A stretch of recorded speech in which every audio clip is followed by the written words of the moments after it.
Buen Dios y Padre nuestro, gracias por este sábado maravilloso. Gracias por la vida que nos has dado, el privilegio de poder alabar tu nombre y glorificarte. Gracias por cada persona que ha venido en esta mañana, los hermanos que hicieron preparativos de estar desde temprano, los visitantes que han venido. Permite que tu presencia se manifieste en sus vidas. Todo el que ha venido, Señor, posiblemente buscando alguna respuesta a la situación que está pasando su vida, que tú puedas hablarle, así como le hablaste en la escuela sabática. Pero que sobre todo, Señor, todos los que hayamos venido, podamos salir con ese encuentro, Señor, que tuvimos contigo. Y que así como Moisés tuvo ese encuentro contigo en las montañas, que nosotros podamos también reflejar tu rostro, porque nos encontramos con el Santo de los Santos. Por lo tanto, Señor, bendice tu iglesia, bendice a tu pueblo y que tu presencia se manifieste abundantemente en medio de nosotros. En el nombre de Jesús oramos.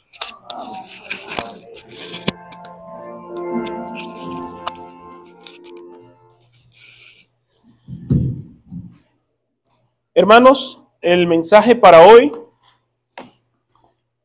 está basado en un pasaje de la Biblia, como ustedes ya vieron, de Apocalipsis. ¿Cuánto les gusta el libro de Apocalipsis? ¿Cuánto les gusta leer el libro de Apocalipsis? ¿Cuántos entienden el libro de Apocalipsis? ¿Verdad que el libro de Apocalipsis, yo tenía un maestro en la universidad que decía que Apocalipsis es un gato negro envuelto en un enigma, dentro de un rompecabezas, envuelto en un misterio? Y él decía eso por la complejidad que a veces se manifiesta en el Apocalipsis, que es un libro con símbolos, de imágenes, muchas cosas también literales, pero es un libro que Dios ha dado una promesa para todo el que lee pueda recibir. Y es un libro que Dios quiere que nosotros entendamos. Es probable que como adventistas nosotros tengamos mucho conocimiento sobre el Apocalipsis, porque habla de eventos muy relacionados con el tiempo del fin. Y nosotros como adventistas surgimos como una profecía bíblica que se encuentra en Daniel, y también el Apocalipsis habla de nosotros. Cuando habla, aquí está la paciencia de los santos, los que guardan los mandamientos de Dios y ¿qué? Y tienen el testimonio de Jesús. Por eso nos identificamos con ese libro. La sierva de Dios habla que en los últimos tiempos el libro de Apocalipsis, el libro de Daniel, deberá leerse más y estudiarse más. Pero hay un evento que me llamó la atención, que está ocurriendo en la actualidad. Y son los eventos de las situaciones bélicas que se están dando. Me refiero a las guerras. Si usted es seguidor de las noticias, si usted lee periódico o escucha incluso a través de las redes, se da cuenta que todo el mundo está hablando de una posible tercera guerra mundial.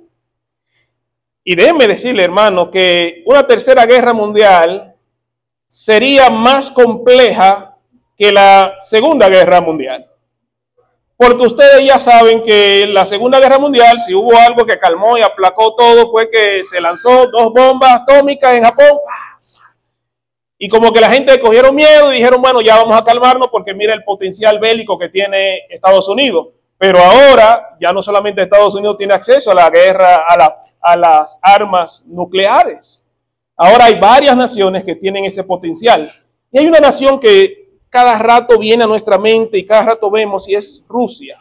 Su papel ahora mismo, cómo está de manera antagónica, y a veces yo estaba anoche diciendo que al parecer está como el faraón. Yo creo que el mismo pueblo de Rusia le dice a este señor que los gobierna, deja eso, ya deja esa guerra, y él sigue y sigue. Y a veces no sabemos hasta dónde seguirá esa situación. Mientras las potencias se posicionan, nosotros quizás clamamos y preguntamos, ¿habrá paz? Pero hay otras preguntas también. ¿Será este el inicio de la gran batalla final? ¿Será que se está cumpliendo la profecía del Armagedón? ¿Cuánto han estudiado sobre el Armagedón? Ustedes sabían que en un tiempo, yo recuerdo cuando niño, yo leí un libro que hablaba del Armagedón, está a la puerta. Y me fascinó la manera en cómo el autor presentaba cómo las naciones se van a unir para hacerle la guerra a Cristo que vendrá. Era un libro fantástico para mí. Mi mente de adolescente estaba tratando de descifrar cómo iba a ser esa guerra. Pero ¿será que el Armagedón, así como tengo en el título, es una crisis mundial o es un conflicto espiritual? Por eso quiero que veamos más que la parte de lo bélico, de las guerras, de las naciones, veamos el Armagedón como algo espiritual. Recuerdan que Satanás le hizo la guerra a Dios ¿en dónde? En el cielo. Y bajó aquí a la tierra a continuar con la guerra. Nosotros sabemos que estamos en un conflicto cósmico entre el bien y el mal. La verdadera lucha que tenemos aquí y ahora no es contra aquella persona que nos ataca, es contra aquella cosa que está detrás del ataque que hace esa persona. La verdadera lucha de nosotros como cristianos no es con el hermano que está aquí, no es con tu esposo o tu esposa, no es con tu hijo rebelde. La verdadera lucha que tú tienes en tu vida es con esa batalla que un día comenzó en el cielo y se está desarrollando aquí y ahora. Pero ¿sabe usted que esa batalla tendrá su final? ¿Cómo culminará? Pues Apocalipsis 16 nos habla de la culminación y quién tendrá la victoria final. Vamos a orar, hermanos, antes de comenzar el estudio de la palabra de Dios. Señor eterno, ayúdanos en estos momentos a entender el mensaje que tienes para nosotros y a prepararnos porque el día se aproxima. Sabemos que hoy más que nunca la venida de Cristo se acerca. Por eso ayúdanos a estar atentos a los eventos del tiempo del fin y estar pendiente, Señor, a la manifestación de las señales que se están dando y se darán. Prepáranos para el estudio de tu palabra y darnos conocimiento para entenderla. En el nombre de Jesús. Amén. Yo quiero preguntarle, hermanos queridos, y quizás con eso podemos abrir el mensaje. ¿Qué es entonces el Armagedón? La Biblia dice, según usted pudo leer en la lectura bíblica, que quisiera que vaya conmigo otra vez, y voy a leer de manera particular el versículo 16. El versículo 16 de Apocalipsis capítulo 16 dice lo siguiente: y los reunió en el lugar que en hebreo se llama Armagedón. Este versículo expresa claramente que el derramamiento de la sexta copa se dará con esta reunión donde la batalla final cobrará literalmente juego. Y esa batalla final es un reflejo de lo que ya se había realizado en el pasado con el pueblo de Dios contra los cananeos y contra otras naciones más. El Armagedón es un término que tiene que ver con el monte de Megido. Es la palabra hebrea Har Megidón, que significa el monte de Megido. Y ahí en ese monte de Megido se desarrollaron varias batallas decisivas y definitivas para el pueblo de Dios. Entonces, el Armagedón, hermanos queridos, más que un conflicto espiritual, también representa o representó en el pasado un lugar físico real porque existió. Y en ese lugar Dios le dio la victoria a su pueblo cada vez que se desarrolló batalla alrededor de ese monte. La sierva de Dios en el conflicto de los siglos dice que el conflicto que está por entrar o por estallar en el tiempo de angustia, el cual nunca fue desde que hubo nación, está por comenzar. El conflicto será entre los mandamientos de Dios y los mandamientos de ¿quiénes? De los hombres. El Armagedón es el conflicto final entre las fuerzas del bien y del mal. No se trata de una batalla entre naciones, sino una confrontación entre los seguidores de Cristo y los seguidores de Satanás. Al fin del tiempo, en el evento de los últimos días y en el conflicto de los siglos, se establece que habrán dos grupos bien definidos: los que guardan los mandamientos de Dios y tienen la fe de Jesús, y aquellos que recibieron la marca o el sello de la bestia, que está bien descrito en el capítulo 13 de Apocalipsis. No va a haber un estado medio. Va a haber una definición bien clara entre los seguidores de Dios y los que no siguen a Dios. De paso, el carácter de los hijos de Dios del tiempo del fin será un testimonio poderoso para que el mundo pueda decir: estos son los que debemos de perseguir, o estos son los cristianos, porque no va a haber un estado medio. Y yo quiero preguntarles a ustedes, hermanos queridos, ¿cómo estamos nosotros ahora mismo en las decisiones que tomamos diario definiendo este lado? Habrá dos partidos, no importa que usted sea de la religión universal o adventista, habrán dos grupos bien definidos. Los que recibieron la marca de la bestia y los que recibieron la marca de Cristo, el sello de Dios. Y eso se manifestará por medio del carácter de Cristo viviendo en nosotros como sus hijos. Ahora, ¿cómo se desarrolla entonces el Armagedón? ¿Cómo llegamos hasta el Armagedón? ¿Qué cosas hay previo al Armagedón? Para usted entender la sexta copa o la sexta plaga, es bueno que usted entienda de dónde venimos para llegar hasta la sexta plaga. Y yo me voy a concentrar en la sexta plaga, pero yo quisiera que vea usted todo el contexto de cómo se desarrolla eso. En primer lugar, todo empieza en Apocalipsis capítulo 12. ¿Qué encontramos en Apocalipsis capítulo 12? El dragón viene a hacerle la guerra ¿a quién? A la iglesia de Dios aquí en la tierra. Básicamente viene a perseguir y su ira se va contra los que guardan los mandamientos de Dios y tienen la fe de Jesús. Nosotros sabemos que eso tiene un lugar muy importante y tiene que ver mucho con la profecía que se cumplió de la mujer que corrió aquí y se escondió, que este país abrió su tierra, que los peregrinos, es toda una historia y nosotros entendemos que se cumplió en ese tiempo. Pero ahí empieza la ira de Satanás contra la iglesia, contra el pueblo de Dios. Cuando Satanás se da cuenta que no puede solo, él levanta entidades, así como la levantó en Daniel capítulo 8, Daniel capítulo 7. Entidades como la que estaba el cuerno pequeño en Daniel 8 y otras entidades. Pero aquí en Apocalipsis entonces él levanta otras entidades con otra figura, imagen de bestia. En Daniel capítulo 13, en Apocalipsis capítulo 13, Satanás o el dragón se levanta y hace surgir la primera bestia. ¿De dónde sale esa bestia?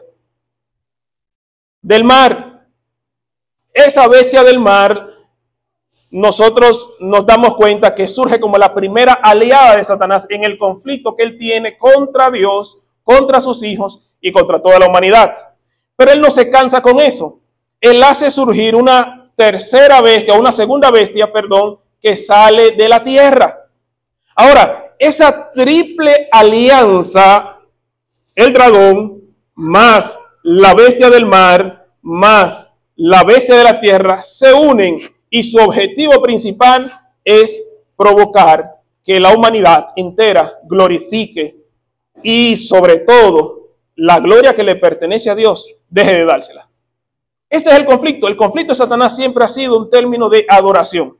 Que la gloria que debemos de darle a Dios, en lugar de dársela a Dios, en lugar de exaltar a Dios, de exaltar al Cordero, que es Cristo Jesús, nosotros exaltemos las bestias, exaltemos al dragón y dejemos de adorar a Dios en el día que Él estableció, que es el día sábado, y lo adoremos en el día erróneo que Él estableció. Y ahí se da entonces lo que conocemos, lo que es la marca de la bestia. La marca de la bestia no es nada más ni nada menos que la señal de Satanás en aquellos seguidores que decidieron voluntariamente someterse y cerrar su corazón a Dios. Por eso, miren, cuando estaba estudiando este tema y estudiaba la lección, vi una relación muy estrecha. Faraón se resistió, cerró su corazón. Las plagas cayeron sobre Egipto. Dios cuidó de su pueblo. Y cuando usted va más adelante conmigo, usted se dará cuenta que esas 7 últimas plagas caen precisamente sobre los que tienen la marca de la bestia. Mientras el pueblo de Dios está protegido. Lo mismo que ocurrió en Egipto, la misma manera en como Dios liberó a su pueblo, lo hará en el tiempo del fin, pero de manera global. ¿No es bueno Dios? O sea que cuando usted ve algo que hizo Dios en el pasado, usted debe estar pendiente porque de la misma manera que Dios se manifestó en el pasado, lo hará también en el futuro y lo magnificará de manera grande cuando Él venga.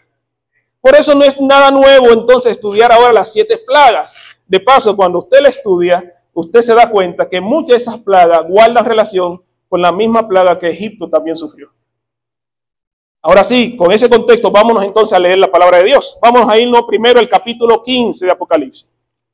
Capítulo 15 de Apocalipsis nos va a dar el preámbulo para que podamos ver cómo empiezan a derramarse estas plagas. Apocalipsis capítulo 15, y quiero leer desde el versículo 1.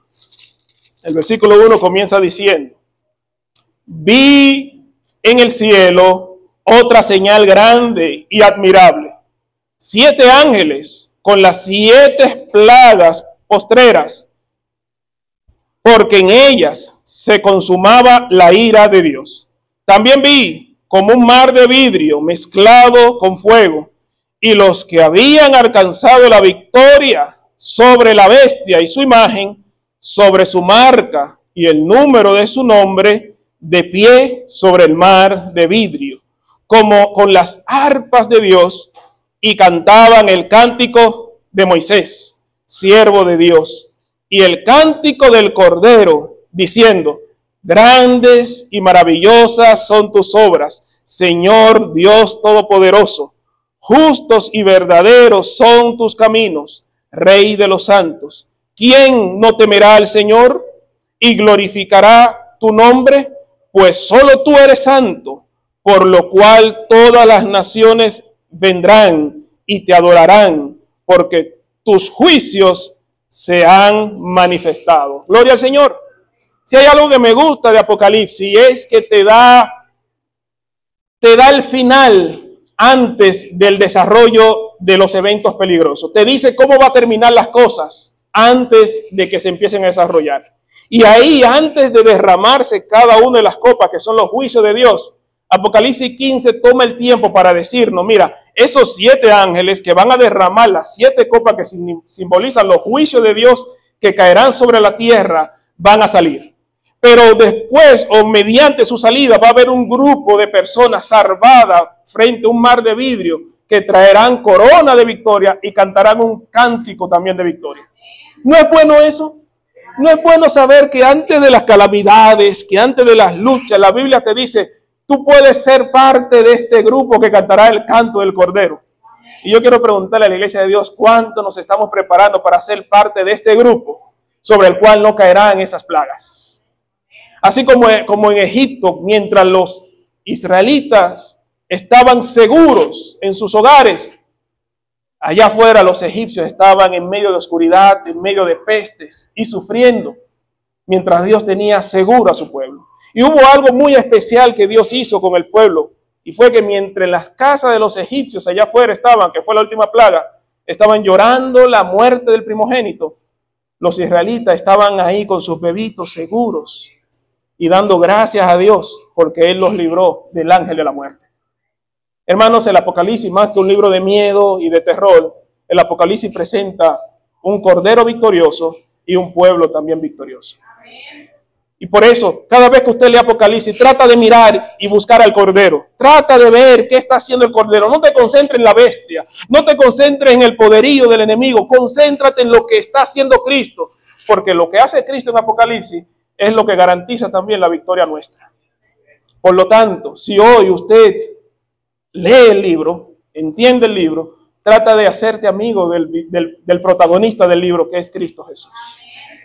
Esas 7 plagas se empiezan a desarrollar de la siguiente manera. Después que el ángel va, cada ángel viene a derramarla. La primera plaga o la primera copa tiene un contexto muy interesante. Dice el versículo 2, y voy a leer para avanzar el capítulo 16, versículo 2. Fue el primero y derramó su copa sobre la tierra. Y vino úlceras malignas y pestes o pestilencias sobre los hombres que tenían la marca de la bestia y que adoraban a su imagen. Aquí estamos encontrando que es una plaga física, pero también es una forma moral por el rechazo de la ley de Dios. Porque ¿sobre quiénes cae esa plaga? ¿Sobre quiénes, hermanos? Sigan conmigo. Sobre aquellos adoradores de la bestia. Por eso es el llamado que hay en Apocalipsis capítulo 13 de parte de los 3 ángeles. Abandonemos, que es un abandono a Babilonia, que no permitamos que este sello esté en nuestra frente. Porque las consecuencias, lastimosamente, de vivir una vida depravada, de adoración a imágenes, y no solamente eso, de rebeldía contra Dios, tendrá como consecuencia final esas cosas que veremos. Mientras tanto, nosotros como hijos de Dios, hermanos, tenemos que ahora mismo, en el tiempo que estamos viviendo, empezar a definirnos de qué lado estaremos. Como bien le decía, habrán 2 grupos. Habrán 2 grupos. Y posiblemente en ambos grupos habrán adventistas.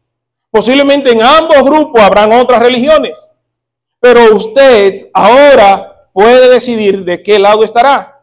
Las plagas se siguen derramando. El tercer grupo derrama el tercer ángel derrama su copa o el juicio sobre el mar.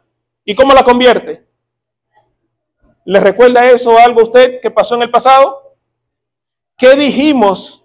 ¿Cuál fue la primera señal, una de las primeras plagas que realizó Moisés o que realizó Dios por medio de Moisés con los egipcios? Convertir el agua en sangre, definitivamente. Aquí estamos viendo ahí el lugar de un lugar específico, el mar. Y yo quiero imaginarme todos los mares, todos los océanos del mundo convirtiéndose en sangre. Y cada copa se derrama. La cuarta copa se derrama sobre el sol, un calor abrasador.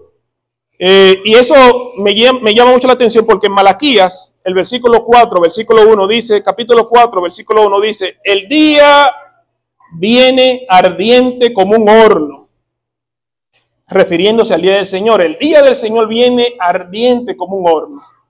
Y es probable que usted diría, bueno, ya estamos sintiendo los efectos del sol. Yo estaba estudiando una estadística de cómo la capa de ozono, que era que es la que nos cuida de los rayos directos del sol, se mencionaba que tenía el tamaño una vez de América, luego de Sudamérica, y yo creo que yo les he perdido el rastro, pero hoy por hoy el sol cada día más nos muestra su intensidad. Si hoy en día nosotros para poder salir al sol y poder tomar el sol necesitamos bronceadores, necesitamos proteger nuestro cuerpo con ropa, imagínense ahora ante el derramamiento de esta copa, que es la cuarta. Pero algo me parece interesante, que en medio de este calentón global que habrá, dicen que los hijos de Dios permanecerán intactos. ¿De qué manera? ¿De qué manera surgirá eso? ¿Se acuerdan ustedes en el desierto? Cuando el pueblo de Dios estaba en el desierto, ¿qué envió Dios de día para cubrirlo? Una sombra, una columna que los protegía del sol. Y en la noche entonces Dios mandaba la luna o mandaba una columna de fuego para poder darle calor. Hermanos, en ese tiempo, quien será tu sombra y mi sombra será Cristo Jesús. Por eso bien describe claramente la palabra de Dios, el que habita el abrigo del Altísimo morará bajo la sombra ¿de quién? Del Omnipotente. Diré yo a Jehová, esperanza mía, mi Dios en quién confiaré. Por eso, hermanos queridos, ahora en esos momentos que vemos aparentemente paz, ¿estás haciendo de Cristo Jesús tu sombra? ¿Estás haciendo de Cristo Jesús el castillo, tu refugio? ¿A dónde acudes en momentos de crisis? Hay un texto bíblico en Jeremías, me parece que dice claramente, si corrimos con los de a pie y nos cansamos, ¿cómo haremos con los de a caballos? Por eso, hermanos, más que asustarlo, yo quiero ya hacer un llamado a la iglesia de Dios. Y me gustó mucho la reflexión de la hermana Flora, que voy a hacer hincapié. Hoy más que nunca Dios quiere que despertemos, hermanos. Esposos, esposas, hijos e hijas, despertemos a las cosas espirituales. El fin de los tiempos está cerca. Ya no hay tiempo que perder. Si escuchas hoy la voz de Dios, acércate a Él, entrégate a Él, cultiva una relación con Él. No endurezcas tu corazón como Faraón, porque la decisión la tomas tú. Tú tomas la decisión cada vez que te levantas, así como el Faraón tomó su decisión.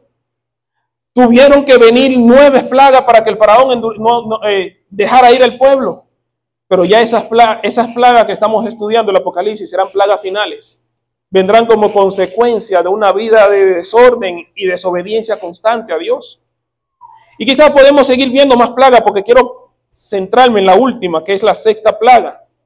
La cuarta plaga o la quinta plaga habla de la oscuridad en el trono de la bestia. Esa plaga también nos lleva a Éxodo 10, 21 al 23, las tinieblas. Las tinieblas, pero mientras tanto el trono de la bestia y todos sus seguidores estén en tinieblas, ¿quién se convertirá en la luz de los hijos de Dios?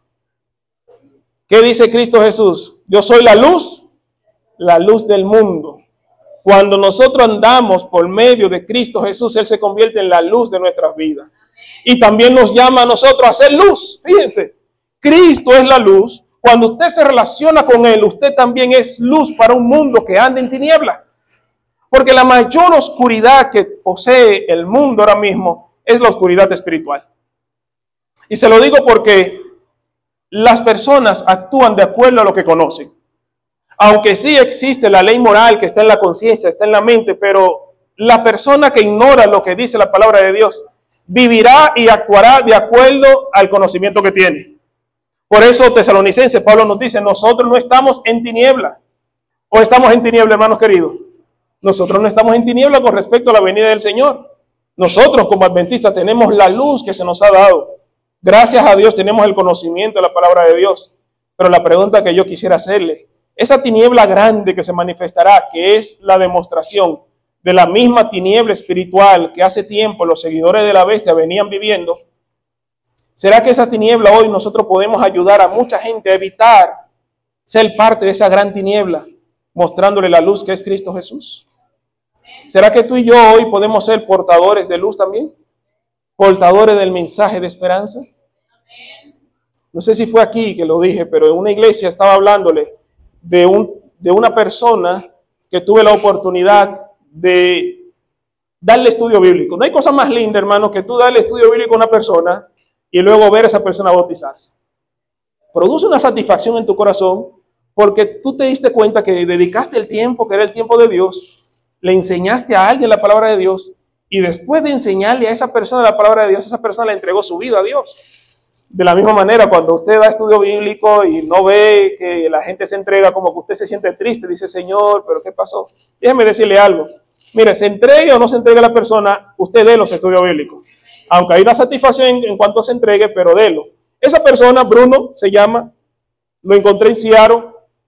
Estaba yo como obrero bíblico tocando puertas. Y yo me dije, ¿pero qué hago aquí tocando puertas? La gente no me quiere abrir, déjeme irme a la lavandería. ¿Por qué? En la lavandería va todo el mundo.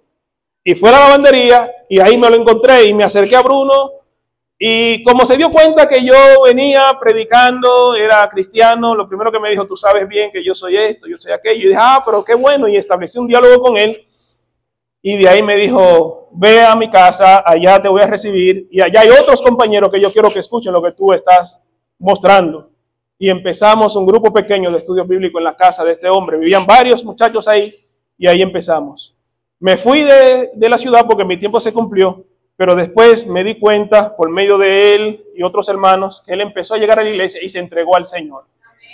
Me dio una alegría saber que un simple encuentro sacó a alguien de las tinieblas. Y fue literal, porque cuando yo estudiaba con Bruno, las veces que hablábamos, que estudiábamos, él decía, yo siento que estaba ciego por mucho tiempo.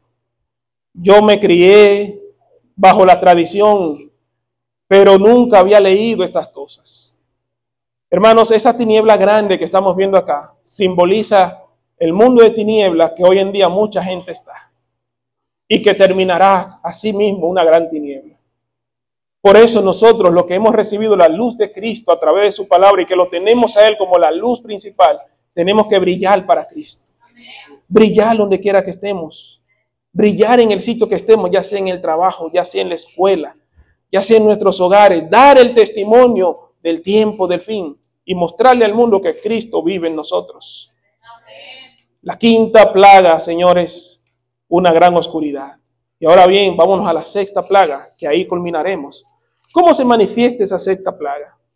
Así como en el Antiguo Testamento, hermano, el secamiento del Éufrates abrió el camino para la caída de Babilonia, la sexta plaga abrirá el camino para la venida de Cristo Jesús. ¿Cuántos dicen amén? El Éufrates se secó. Babilonia fue invadida. Ciro vino y la conquistó. En el tiempo del fin, nosotros podemos interpretar ese símbolo de manera literal, diciendo que Cristo Jesús, así como el rey Ciro, Cristo Jesús que vendrá como el rey de Oriente, abrirá los pasos para poder liberar a su pueblo, secando las aguas espirituales sobre las cuales estará sentada Babilonia. Hermanos, Pero antes de esto, hay varias cosas ahí que se describen en esa sexta copa que yo quisiera que tomemos tiempo para estudiarlas. Vamos a leer el versículo 12. Apocalipsis capítulo 16, versículo 12. El sexto ángel derramó su copa sobre el gran río Éufrates, y el agua de éste se secó para preparar el camino a los reyes del oriente. Vi salir de la boca del dragón, de la boca de la bestia y de la boca del falso profeta, 3 espíritus inmundos como a semejanza de ranas. Son espíritus de demonios que hacen señales y van a los reyes de la tierra en todo el mundo para reunirlos para la batalla de aquel gran día del Señor Todopoderoso. Ustedes recuerdan que les hablaba de Apocalipsis 13, que en Apocalipsis 13, después de Apocalipsis 12, donde el dragón se va, está furioso, pelea contra la iglesia, pelea contra su descendencia, luego en el capítulo 13 hace levantar 2 entidades más y se unen para hacer la triple alianza satánica que tiene el plan de perdición, porque así es. Si Dios, hermano, tiene un plan de salvación, y en ese plan de salvación, ¿quiénes están envueltos? Dios Padre, Dios Hijo y Dios Espíritu Santo. Desde la eternidad ese plan se hizo. Si el hombre fallaba, la deidad se puso y puso en marcha un plan de salvación.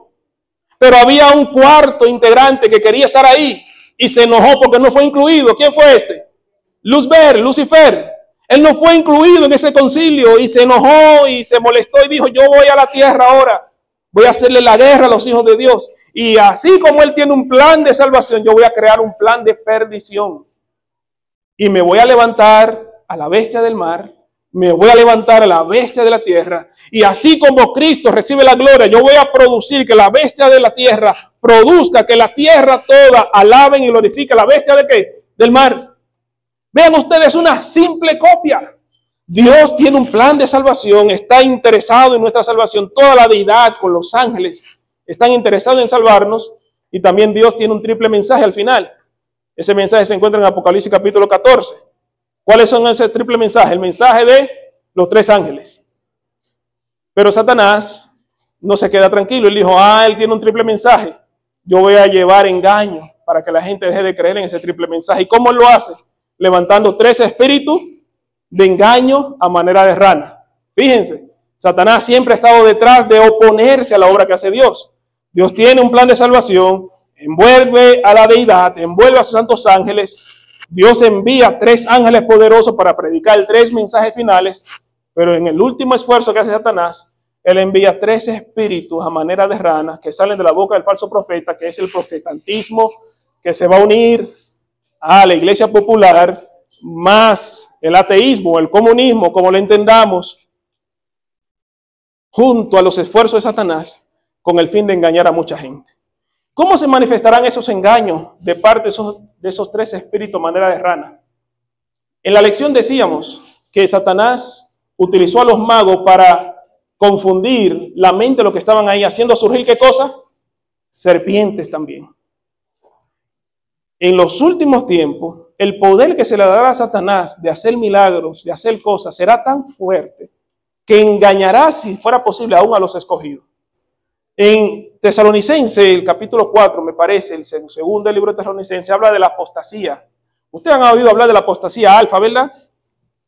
Que será el engaño que el mismo Satanás tomará y dirá: yo voy a tomar la apariencia de Cristo para engañar, si fuera posible, a la mayoría. Pero estos engaños precederán a otros tipos de engaño. Hoy en día tenemos, hermanos, lo que es dentro de esas 3 maneras engañosas de Satanás. Uno de los que más Satanás usa y va a usar es el espiritismo. ¿Por qué el espiritismo? Porque el espiritismo le da a las personas la esperanza que Satanás le brindó a Adán y Eva en el Edén de que tú no morirás. No fue el engaño que Satanás le dijo a Eva: no morirás, come de ella, serás como Dios, vivirás para siempre. O sea, fuera de Dios tú puedes tener inmortalidad. Era lo que le estaba diciendo. Pues el espiritismo, con el paso del tiempo, de una forma u otra, permitirá que muchas personas tengan encuentro con sus muertos. Y déjenme decirle que ya ha surgido en el pasado. Ustedes han escuchado historias. Yo le conté, hermanos, que tuve la triste realidad de perder a mis padres. Imagínense en mi caso. Lo más sagrado que tenía, lo que amaba tanto, se me fue. Que Satanás venga a mí y me diga, pastor, yo puedo mostrarte, o Leonardo, puedo mostrarte a tu madre, ven a verla. Y aunque un día, así como los sueños que tengo, un día se me aparezca, ¿y qué voy a decir? Resucitó, mamá, voy a abrazarla, voy a creer en ella, pero no, lo que no sé es que detrás de ahí hay un demonio que está usando ese cuerpo, está usando esa apariencia para engañarme. Lo mismo que surgió con Saúl, hermano. ¿A quién acudió Saúl? A esa pitonisa para que le hiciera venir ¿a quién?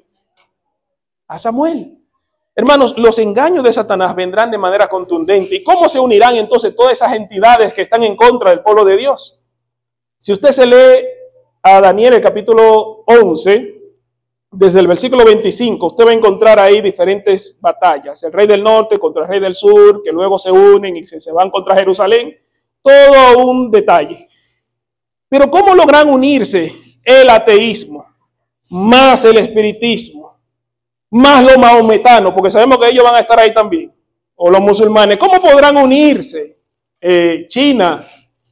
¿Cómo podrán unirse todas esas comunidades para atacar o irse en contra del pueblo de Dios? El espiritismo logrará eso.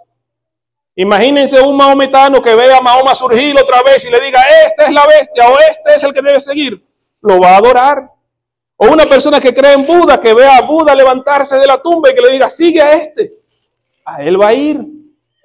Entonces los engaños del fin surgirán y empezarán muy de cerca con el surgimiento de un espiritismo tan fuerte. Y ya el espiritismo está entrando a nosotros. ¿Ustedes sabían por medio de qué?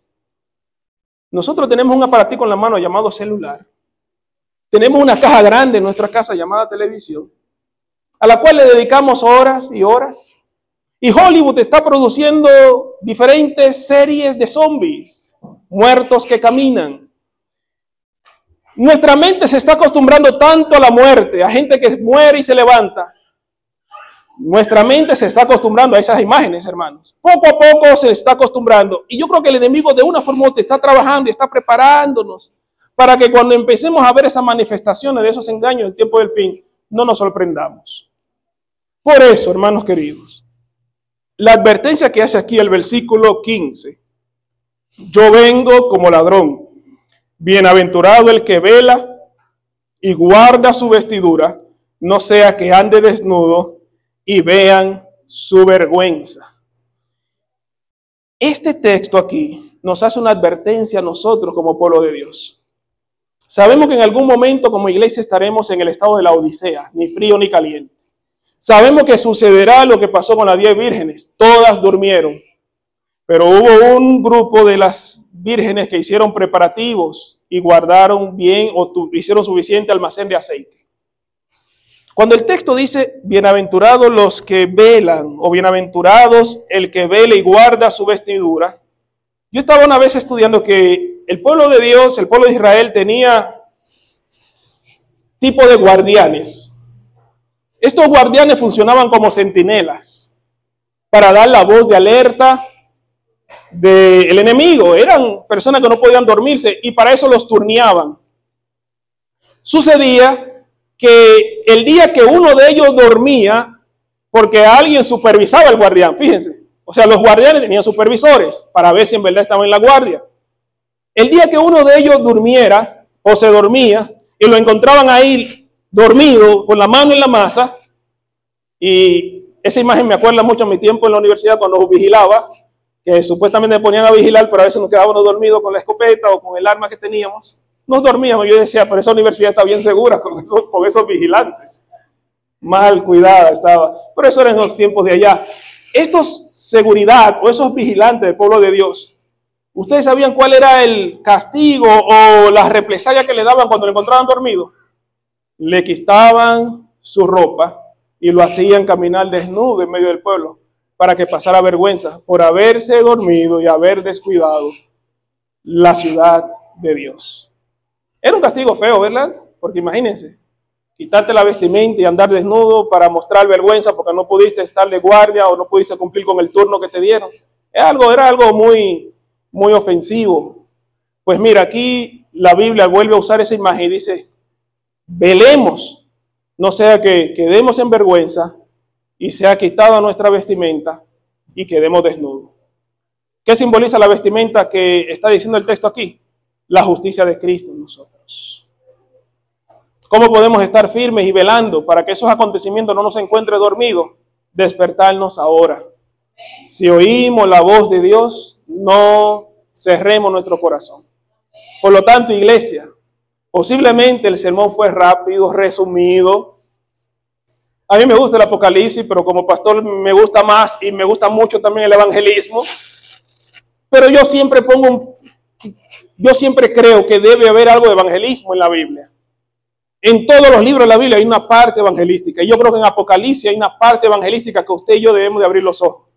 Aquí el llamado es para usted, hermano querido de iglesia. También para usted, amigo que nos visita, si no conoce de Dios, es a que te despiertes del sueño espiritual que puedes estar ahora mismo. Los acontecimientos del tiempo del fin serán rápidos. Serán rápidos. Si nosotros estamos pensando que falta mucho tiempo todavía, pensemos en el COVID nada más. ¿Cómo se cerró el mundo? Literalmente unos 3 meses desde marzo del 2020, que se dio un toque de queda, básicamente el mundo se paralizó. Fue algo global. Entonces yo creo que el COVID y otras cosas más que han venido son ensayos para que nosotros nos demos cuenta cómo los acontecimientos serán tan rápidos que posiblemente no podremos decir, déjame esperar un poco, déjame prepararme. La preparación es ahora. Las profecías son un mapa. Cada mapa te dice, bueno, esta es la salida, tú vas a salir por ahí. El mapa te guía y Dios ha dejado la profecía para que sea un mapa para nuestras vidas. Si a ti te gusta la profecía, estudia el conflicto de los siglos. Te darás cuenta el fin hasta el final. Estudia el libro de Daniel, estudia Apocalipsis. Pero aparte de memorizarnos las profecías, hagamos la preparación que Dios quiere que hagamos ahora. Permitamos que el Espíritu Santo use nuevamente a la iglesia de Dios para dar el mensaje final. Recuerden, si Satanás tiene 3 espíritus engañosos que quieren engañar a muchos para llevarlo a la batalla final, ¿será que usted y yo no tenemos también el mensaje que Dios nos ha dado, que son los 3 mensajes de salvación, de arrepentimiento para el fin del tiempo? El primer mensaje es un llamado a ¿qué, hermano? Iglesia querida adventista, ¿cuál es el primer mensaje del primer ángel? De los 3 mensajes de los 3 ángeles. ¿El primer mensaje cuál es? ¿Cuál es? Temed a Dios y dadle gloria, porque la hora de su juicio ha llegado. ¿Y adorad a quién? Al que hizo los cielos y la tierra. Y este es un mensaje directo a que el mundo debe guardar, ¿qué día? El sábado. Porque el sábado, hermanos queridos, aunque usted no lo crea, será una señal definitiva en el tiempo del fin. El sábado será la marca que usará Dios para sellar a aquellos que tienen el carácter de Cristo en su vida. Y nosotros reflejaremos que tenemos el carácter de Cristo obedeciendo el día que Él ha establecido. Si el sábado para usted es un día normal, empiece a verlo con seriedad.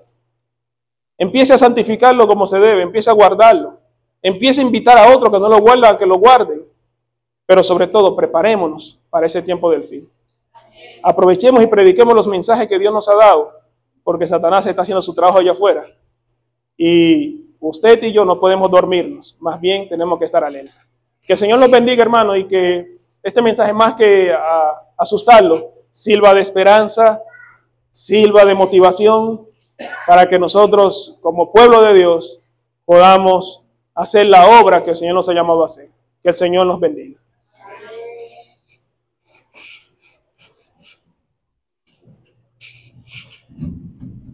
Nos invitamos a ponerse de pie para entrar en el mismo campo.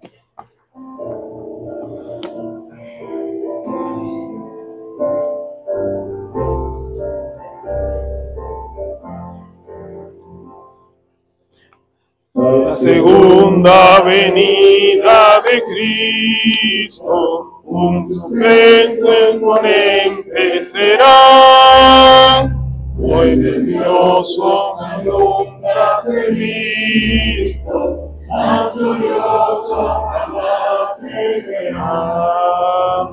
De los cielos del Hijo del Hombre, en la gloria del Padre será. verdadero y fiel es su nombre, y el cetro del reino vendrá.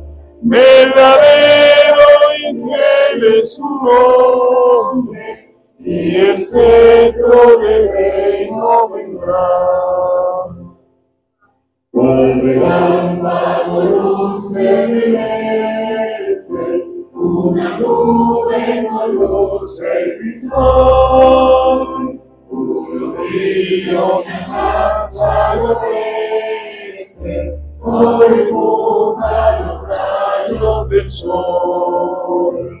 Es al oeste de ángeles blancos, refulgentes de gloria y luz, que escoltan los loan con cantos al invicto y glorioso Jesús, que escoltan y loan con cantos al invicto y glorioso Jesús. Los impíos de miedo se esparcen y perecen al ver al Señor, mas los justos las manos levantan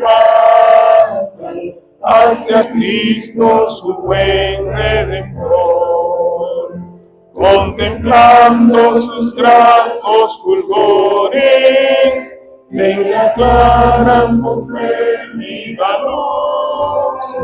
Rey de reyes, Señor de señores, mil hosanas al Hijo de Dios.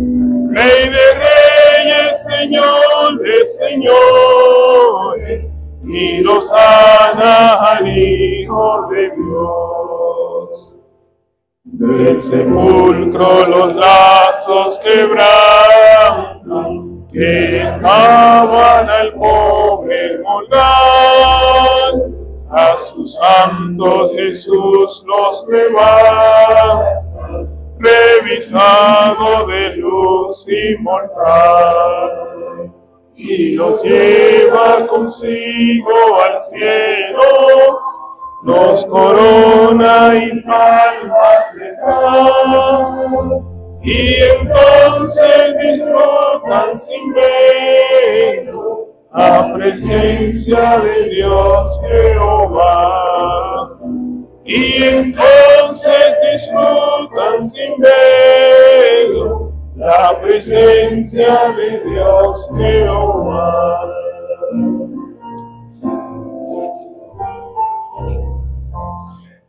Padre, gracias porque tú vendrás pronto, Señor. Tu venida es el suceso más grande que esta tierra experimentará.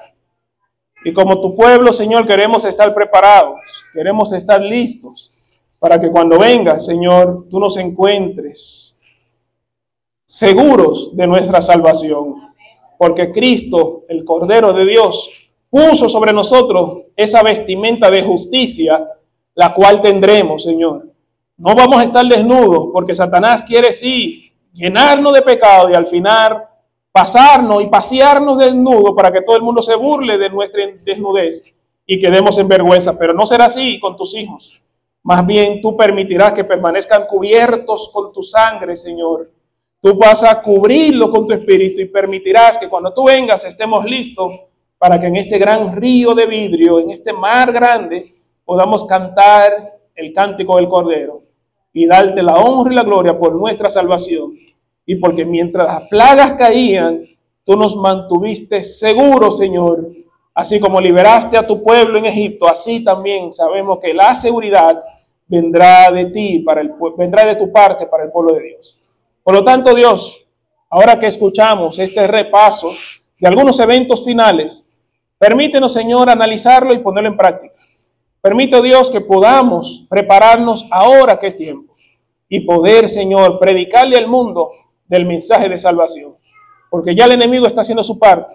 Nosotros tenemos que cumplir con la parte que nos toca y es dar la advertencia final a que la gente adore a Dios, se prepare para la venida y que adore el día que Dios creó, y que adore a Dios en el día que Él creó, pero que sobre todo salgan de Babilonia y puedan ser parte del pueblo de Dios.